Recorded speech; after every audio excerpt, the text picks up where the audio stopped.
Good morning students. आज हम पढ़ने जा रहे हैं, हमारा नेक्स्ट टॉपिक है जो कि electric field intensity due to thin infinite plane sheet of charge. ये हमारा एप्लीकेशन ऑफ गॉस लॉ का थर्ड पार्ट है। ठीक है, इसके अंदर हम क्या करेंगे, एक सिलेंड्रिकल शेप लेंगे और उसमें क्या करेंगे, एक प्लेन शीट रखेंगे। सिलेंड्रिकल शेप में हमने क्या करा, एक प्लेन शीट रखा है क्योंकि हमें क्या निकालना है, प्लेन शीट का इलेक्ट्रिक फील्ड निकालना है। और वो क्या प्लेन शीट हमारी इनफाइनाइट है, तो इसलिए डॉट डॉट लाइन हमारा यही शो कर रहा है कि इनफाइनाइट है। ठीक है, इसमें सिलेंड्रिकल शेप में हमने इलेक्ट्रिक फील्ड की डायरेक्शन आपको बता दी है। हमें क्या करना है, एक थिन प्लेन शीट लिए, इसके पी पॉइंट पर हमको इलेक्ट्रिक फील्ड निकालना है। इसके अकॉर्डिंग हमारे पास इसकी क्या होगी, अब सिलेंड्रिकल शेप है तो इसमें कौन सी डेंसिटी होनी चाहिए, सरफेस चार्ज डेंसिटी है हमारे पास सिग्मा। ठीक है, और इसमें इलेक्ट्रिक फील्ड पी पॉइंट पे निकालना है। पी पॉइंट पे निकालने के लिए क्या है हमारे पास कि पी पॉइंट पर एक परपेंडिकुलर डिस्टेंस है आर। ठीक है, और जो हमारे पास ही ई वेक्टर इसकी इलेक्ट्रिक फील्ड है जिसकी डायरेक्शन एन कैप है। इसमें हमने 3 पार्ट्स बनाए हैं। प्लेन शीट को जैसे हमने रखा तो हमारे पास एक पार्ट है जो कि क्या शो कर रहा है कि ये आपका सर्किल की ड्रॉ का शो कर रहा है। जो सेकंड पार्ट है वो भी सर्किल ड्रॉ शो कर रहा है। जो थर्ड पार्ट है वो हमेशा परपेंडिकुलर डायरेक्शन में है हमारे पास सिलेंडर और मतलब सिलेंड्रिकल जो शेप है और इनफाइनाइट जो प्लेन शीट है वो दोनों एक दूसरे के परपेंडिकुलर डायरेक्शन में। लेकिन जो फर्स्ट वाला है, ठीक है, जो फर्स्ट वाला है हमारे पास जो सर्किल ड्रॉ कर रहा है, यानी कि जो सिलेंड्रिकल शेप है और ये जो प्लेन शीट है, दोनों ही क्या कर रहे हैं, एक दूसरे के मतलब जा तो रहे हैं लेकिन मतलब -x डायरेक्शन के अंदर जा रहे हैं। +x डायरेक्शन हमें XY डायरेक्शन में हमने पढ़ा है कि हमारे जो राइट साइड में होती है वो प्लस डायरेक्शन होती है और हमारे जो लेफ्ट साइड में होती है वो माइनस डायरेक्शन में होती है। ठीक है, तो प्लस माइनस के अकॉर्डिंग हमारे पास जो 1 वाला है वो हमेशा 180 डिग्री का एंगल बनाएगा। ठीक है, तो E और DS यानी कि जो हमारे पास हम जो DS एलिमेंट लेंगे या एरिया एलिमेंट लेंगे, क्योंकि हमें क्या निकालना है, फाइनली इलेक्ट्रिक फील्ड इंटेंसिटी निकालनी है। तो उसके लिए हमें सबसे पहले निकालना पड़ेगा फ्लक्स, और फ्लक्स में हमारे पास एरिया एलिमेंट आता है क्योंकि हमें पता है अकॉर्डिंग टू गॉस लॉ हमारे पास फॉर्मूला होता है close surface area element and close by electric field. ठीक है, तो ये दोनों इस फॉर्मूले में हमको ये काम आएगा। तो E डॉट डी एस हमारे पास फॉर्मूला होता है। तो DS एरिया एलिमेंट और E ये दोनों एक दूसरे के अपोजिट डायरेक्शन में जा रहे हैं फर्स्ट वाले सर्किल के अंदर। सेकंड वाले में जो इलेक्ट्रिक फील्ड की डायरेक्शन है वो तो +x की तरफ जा रही है और DS एलिमेंट की डायरेक्शन भी उधर ही जा रही है। ठीक है, तो ये क्या बना रहा है, 0 डिग्री एंगल बना। थर्ड वाला जो पार्ट है जो हम बता रहे हैं, थर्ड वाले पार्ट के अंदर क्या है, DS एलिमेंट और इलेक्ट्रिक फील्ड, यानी कि इलेक्ट्रिक फील्ड तो जो सेकंड वाले में है यानी कि राइट साइड की तरफ जा रहा है, और DS एलिमेंट हमेशा एरिया एलिमेंट जो मैंने आपको शो करके बताया है कि वो नीचे की तरफ जा रहा है। ठीक है, एरिया एलिमेंट हमारे जो प्लेन शीट में वो शो हो रहा है आपके पास, A से डिनोट किया हुआ है मैंने इसके अंदर।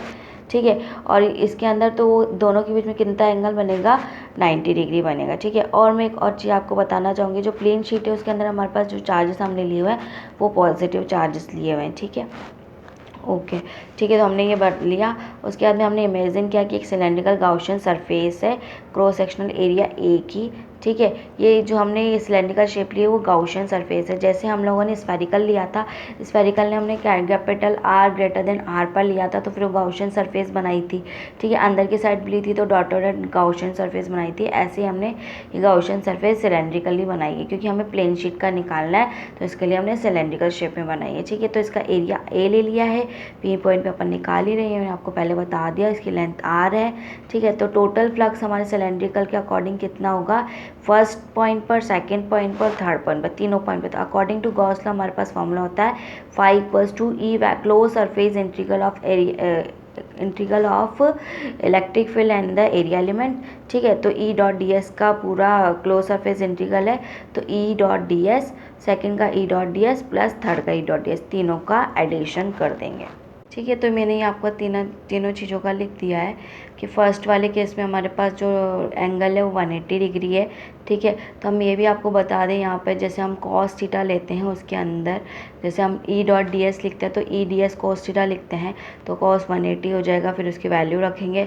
ऐसे ही हम क्या करेंगे, E.ds सेकेंड वाला सेम ही डायरेक्शन में जा रहा है तो 0 डिग्री हो गया तो cos 0 की वैल्यू रख देंगे। और थर्ड वाले केस में दोनों एक दूसरे के परपेंडिकुलर डायरेक्शन में आपको बता चुकी हूँ, तो इसमें भी 90 डिग्री रख देंगे और उसकी वैल्यू रख देंगे cos 90 की। ओके, ठीक है। तो हमने सबकी वैल्यू रख दी, जैसे हमने इसमें बता दिया कि EDS cos थीटा हो गया, EDS cos theta, EDS cos theta, तीनों का लिख दिया। डॉट प्रोडक्ट हटा के फिर तीनों में cos थीटा की वैल्यू रख दी 180। हमने लिखा भी, फर्स्ट वाले के अंदर 180 है, सेकंड वाले के अंदर 0 डिग्री, थर्ड वाले के अंदर 90 डिग्री, तीनों की वैल्यू रख दी। cos 180 की वैल्यू -1, 0 की वैल्यू 1 और cos 90 की वैल्यू 0, तीनों की वैल्यूज़ रख दी है। और हम एक चीज़ और यहाँ पे बताना चाहेंगे कि जो E है और DS एलिमेंट है फर्स्ट वाले केस के अंदर, यानी कि सेकंड वाले केस के अंदर तो एरिया एलिमेंट भी उसी डायरेक्शन में जा रहा है जिस डायरेक्शन में इलेक्ट्रिक फील्ड की डायरेक्शन है, लेकिन जिस डायरेक्शन में इलेक्ट्रिक फील्ड की डायरेक्शन है उस डायरेक्शन में फर्स्ट केस में एरिया एलिमेंट नहीं है, तो इसलिए माइनस साइन आया है। ठीक है, अपोजिट साइन की वजह से। ठीक है, अपोजिट साइन की वजह से माइनस आया तो माइनस माइनस हो गया प्लस, और एक माइनस हमारे फॉर्मूले की वजह से आया, cos 180 की वजह से आया।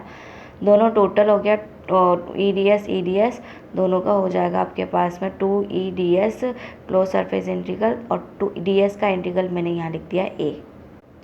ठीक है, तो हमने वहाँ तक पढ़ लिया कि हमारे पास E.ds का पूरा निकाल लिया हमने, तो हमारे पास 2EA आ गया था आंसर फाइनली, फाई का वैल्यू।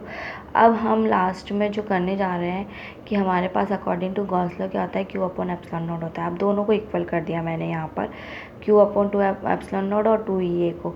हमें निकालना क्या है, फाइनली इलेक्ट्रिक फील्ड निकालना है, तो डिवाइड लगा दिया 2A का। अब हमें पता है सरफेस चार्ज डेंसिटी क्या होता है कि चार्ज अपॉन एरिया। ठीक है, ये हमने पिछली बार भी पढ़ा था। ठीक है, उस सेकेंड वाली जो उसकी एप्लीकेशन ऑफ गॉस थ्योरम है उसके अंदर हमने पढ़ा था। ठीक है, तो उससे मैंने यहाँ पे लिख दिया है कि surface charge density sigma equal to Q/A होता है। ठीक है, उसकी वैल्यू रख दी फाइनली। फिर हमने ऊपर वाली इक्वेशन में इसकी वैल्यू रख दी, Q/A की जगह हमने सिग्मा रख दिया। हमारा फाइनली आंसर आ गया E इक्वल टू सिग्मा/2ε0। एन कैप इसकी डायरेक्शन थी तो हमने इसमें डायरेक्शन बता दी, और ये किसी भी R वगैरह पर डिपेंड नहीं कर रहा था, जबकि हमारा जो स्फेरिकल शेल का था वो हमारा R पर डिपेंड कर रहा था, R² के इन्वर्सली प्रोपोर्शनल था वो। ठीक है, लेकिन ये R पर डिपेंड नहीं करता है। ये सेम मतलब इसी टाइप का हमारा आंसर आया था, सेम नहीं पर इसी टाइप का हमारा आंसर आया था जो हमने R सरफेस पर लिया था स्फेरिकल शेल के लिए।